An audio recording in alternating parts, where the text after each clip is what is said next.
Well, welcome to Voices of Women. I'm your host, Kris Steinnes, and I'm also the founder of Women of Wisdom Foundation, which has been around since 1993.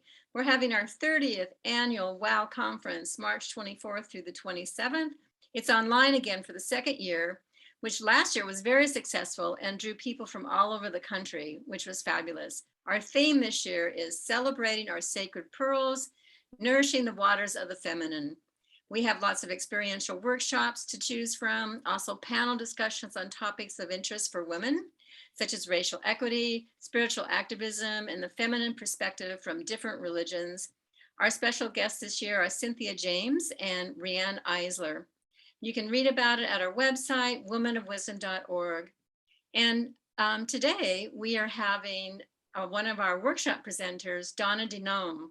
She is a conscious energy healer, shamanic healer, energy teacher, shamanic healer, and ceremonial facilitator. Donna's art is the creation of nurturing and supportive, richly charged environments that help others explore, expand, and deepen their sense of self and their unique way of being in the world. She is a licensed master success coach, and she has assisted clients and students with their healing, their life enrichment, and spiritual development since 1987. She's the award-winning international author of the Turtle Wisdom series, Ophelia's Oracle, 8 Keys to Wholeness, and As You Feel, So You Heal, A Rite of Passage. You can check her out at her website, yourwisdomstory.com. She's going to do a workshop called The Heroine's Path at this year's conference. So welcome, Donna. Good to be here, Kris. Yeah, and this is your third conference, because you were with us many years before and you were with us last year. And this is a great topic. So how did this idea come to you? There's a body of written material that refers to the hero's journey and the heroine's journey created by Joseph Campbell and Maureen Murdoch. And that material comes from the late 80s, early 90s. I've been working with the idea of what I call your wisdom story for decades. And it really is looking at our life's journey as a heroine's path, as an adventure that we unfold and also reveal more and more of who we are through our experiences in life. So the path, is this like creating a path? Or is it just a path you just happen to be on, like your soul knows this is the path this lifetime you should be on, and you're guided if you pay attention to the signs along, on your growth as a person. Yes, you bring in some really good points about that. I believe we're all on the heroine's path, whether we recognize it or not, whether we're conscious about it or not. As you say, the soul is drawing us to the experiences that we need to go through. And I do think some of them just kind of randomly come in there, but everything that we experience is a part of that journey. And it's interesting because I find that clients will understand that something major like an accomplishment, graduating from college or getting a promotion in their job, that this is a part of their path. And yet even things like having a conversation is a part of our path.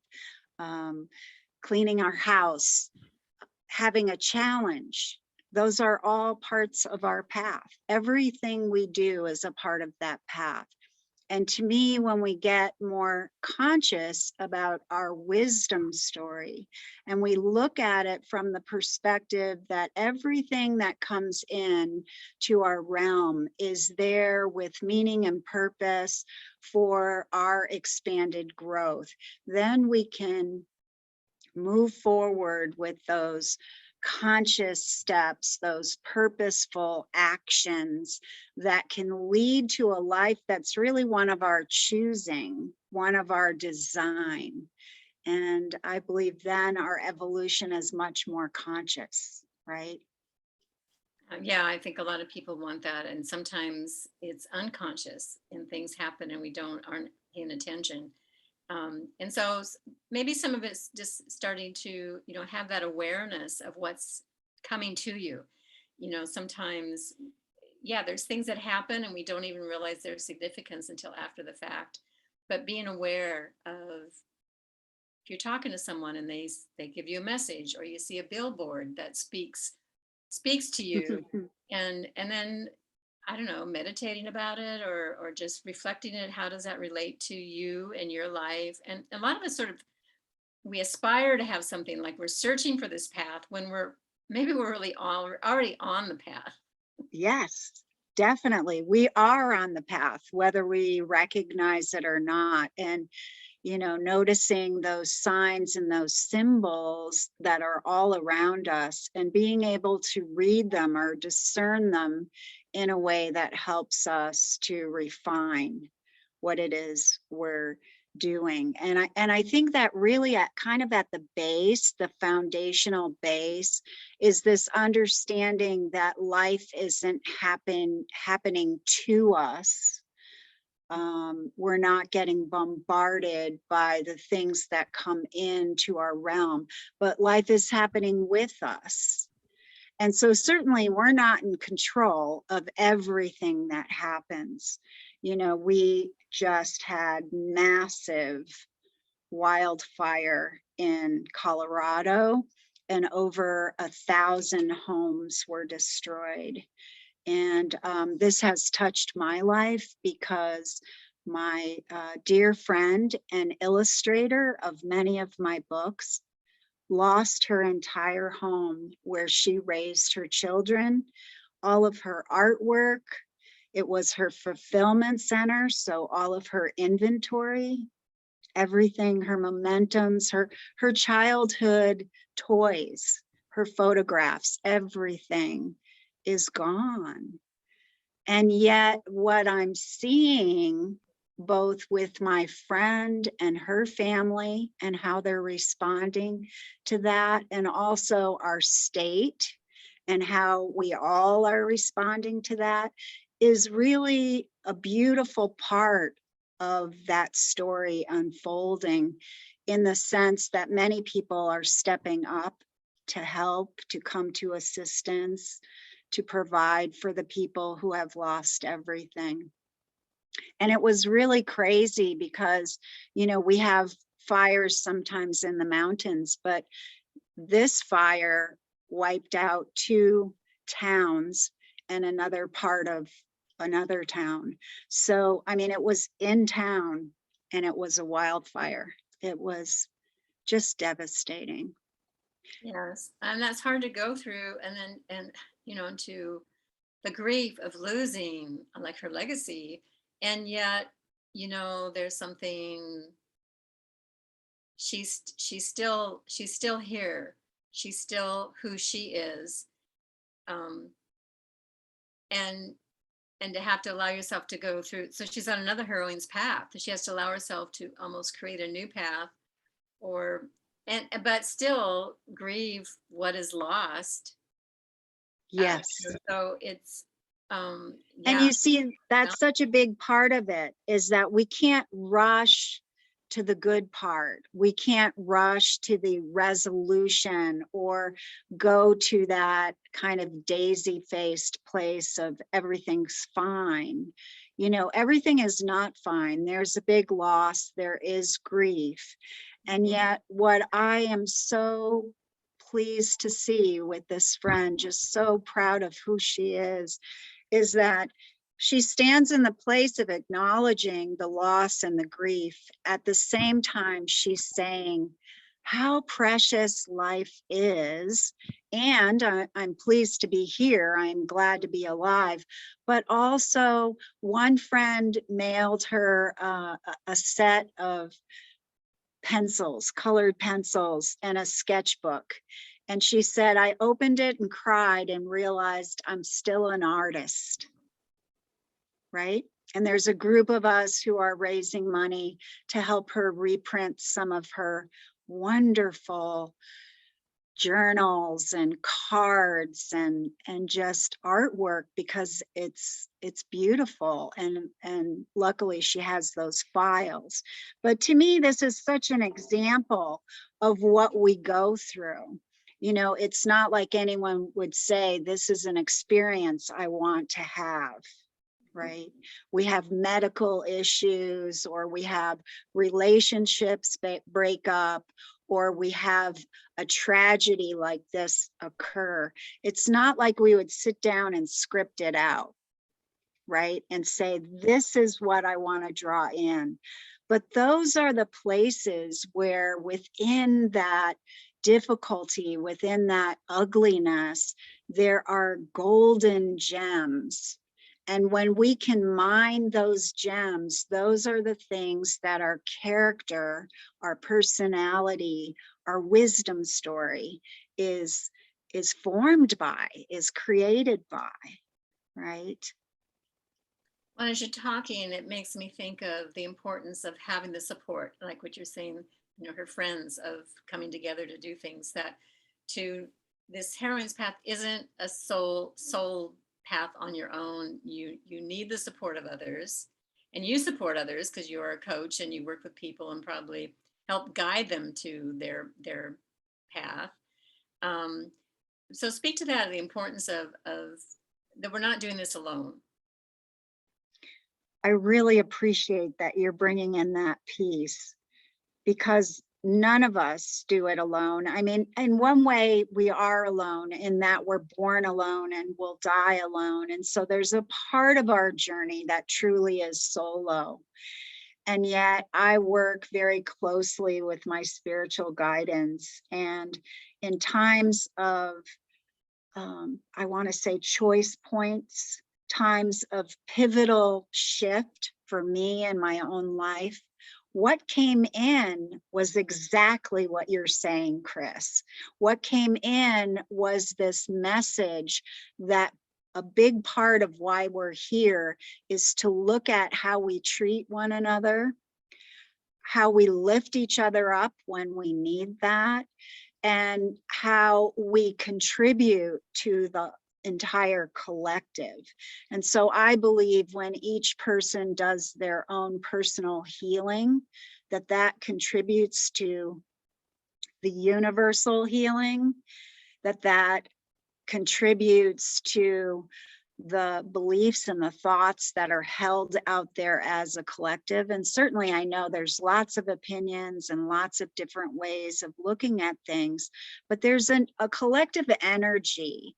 And when we do our part, that feeds that collective. And I have to say, that's one of the things I love about Women of Wisdom. Mm-hmm. You know, one of the reasons I was pleased to be selected again to offer a workshop this year is there is such diversity. There are so many voices, and, you know, we respect each other and listen to each other and share from the heart and share from the deepest places, even soul connected sharing. And I really like that about this group.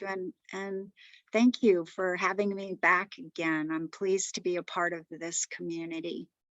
Oh yeah, so it's great to have you. And yeah, like you say, I'm just, every year we have, well, people that return, some people who've been with us many years, and new people. So there's always new voices. And that uniqueness is all of us have gifts. And I think that's one of the things on the Heron's Path, is to find your gift. And sometimes I tell people, well, you know, you may not feel you have a gift, but look to what you had a passion for as a little girl, as a child. What got you excited? And if you can't touch it, just go in a meditative place and talk to a little girl, hold the little girl in your arms or something, and just feel it. Because I think that's what brings us close to who we are and what we're supposed to do here. And I think our gifts are our passions, and discovering your gifts, because we're here to share our gifts.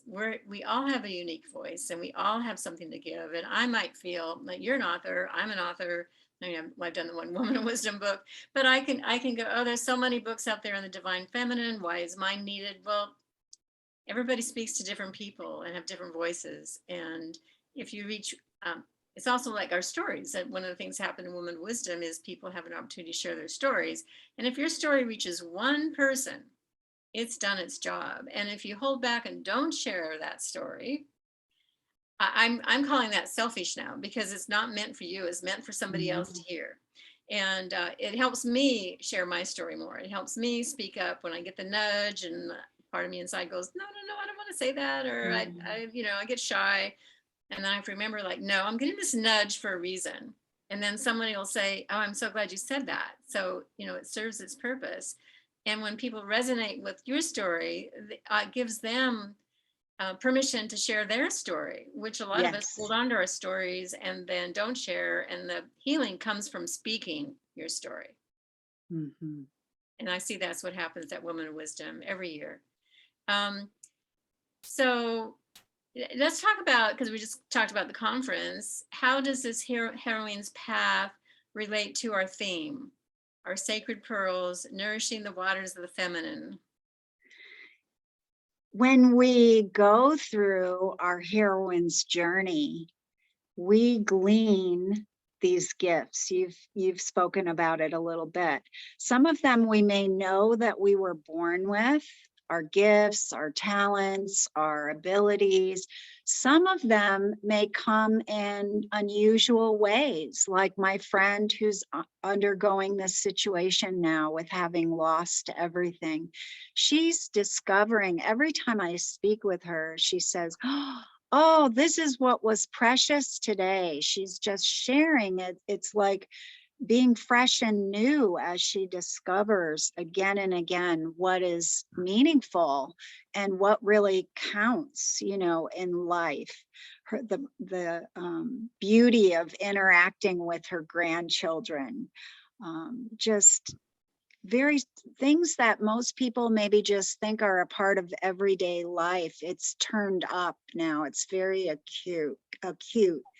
So for us who haven't gone through that kind of loss, we can simply, through a process of exploration, discovery, and then transformation, we can hone what are our pearls. That's kind of hard to say.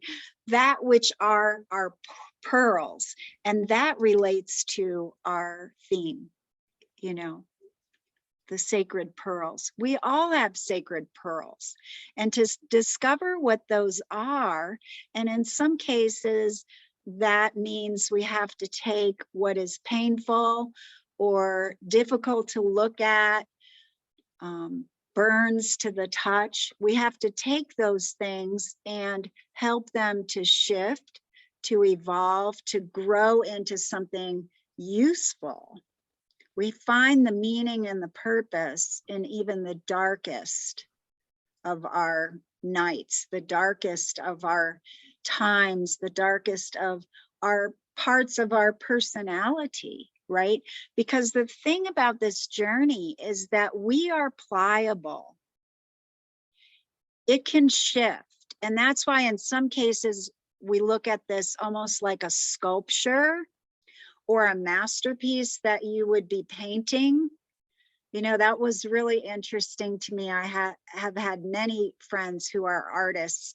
And when I heard, as an artist is painting a picture, if they don't like what they're seeing, they don't throw that canvas away and get a new canvas. They wash over it, or they add a layer of oils and they begin again. And I think that that is such a great analogy. We may not do a total wash over who we are. Certainly we're going to bring our character forward. But if there's a part of myself that I'm not quite happy with, I can choose to shape and reshape that in a better way, to more closely align with what is my core, my soul essence, what that part within me that really longs to express in this life. Yeah, that's a good point. It's a good analogy about the painting, because you don't have to start over. and sometimes we think we're down to the bottom of the barrel. We've in the bottom of that pit, and how do we get out? Well, you don't have to throw everything out and start fresh, and you can keep what works, take a look at what works, and grow from there, and find that pearls, like that kernel, a seed of truth in yourself, and then that nourishing the sacred waters of the feminine is tapping into our feminine essence and the beauty of who we are, and nourishing that. So nourishing that pearl that is still in you, so you don't, you're not going to start, you don't have to start over, but you can change your course of direction. You mentioned that, you can, sometimes it's just a simple shift, a simple looking at things in a new light. It's remarkable. In fact, that very statement is on my website. Minor changes create major shifts, because it's remarkable to me sometimes when we identify just one area that needs to do a micro movement and we make that adjustment. It's like being on a sailboat, and when you do that very subtle adjustment, it's going to take your trajectory in a different place. You're going to end up in a different place because it takes it on that different route. And so it's not about throwing everything out and starting anew. We're, definitely we don't do that. But as we change and we grow and we become more of who we were really truly meant to be, I think some of it is revealing what was there all along, but maybe not acknowledged, right? And so as we do that, we not only glean these pearls, but we nourish the feminine waters too by living more in alignment with that true self. I had a friend years ago. It's funny, she just came to mind, because when we would be in the car, and I was a young adult, this probably happened when I was 20 years old.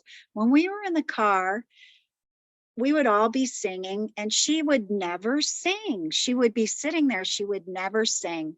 And then one day I opened a door and went into a nightclub, and there was my friend with a whole band behind her, singing lead, with a microphone. This is what I'm talking about, those minor shifts that can make, this big change in your life. I like the idea of sailing, and you shift the sail, and both points in a new direction. So also it's changing your focus, because you're seeing a different tree, a different part of the horizon. It shifts what you are looking at, so it can shift your whole perspective. I love that. Interesting to think about these things, that it's all part of our growing up, I guess you could say. I mean, we're constantly growing up. You and I'm a little older than you, but I feel like a young 72. I'm still growing. I'm still evolving. I can be more excited about life now than when I was sort of young and immature or whatever, and developing my path. But I can look back at the steps that took me to where I am and appreciate all that, even though at the time you don't always appreciate it. That's life. But sometimes it's in the looking back, you can go and recognize, oh yeah, that's why that happened. And maybe now, as things happen, I can look at, in the past, wasn't aware of these things. I can look at what's happening now and going, oh, there's a reason for this happening. What will I do about this? What am I supposed to do? But what do I want to do about this? All that. So we're getting near the end. I just want you to leave maybe a message of what you want women to know today from you, from your voice. Life is so very precious. Life is so very precious. And so we really want to savor our moments.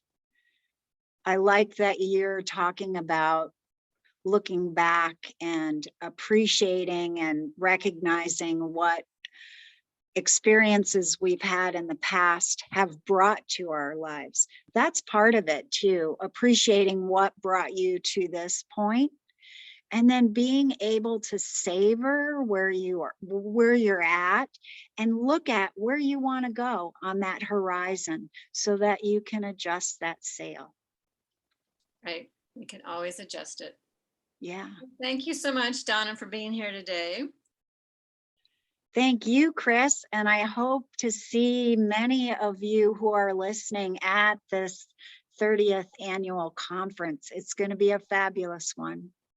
Yes, it is. Just go to our website, womanofwisdom.org, look for the conference tab, conference 2022, the schedule's there, all the presenters and how to register.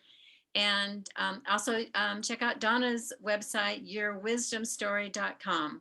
So that's it for today. I'll be interviewing more Woman of Wisdom presenters as we go through the next couple of months. And so stay tuned for more wonderful women, wonderful, wise women. Thank you, Kris. Bye for now.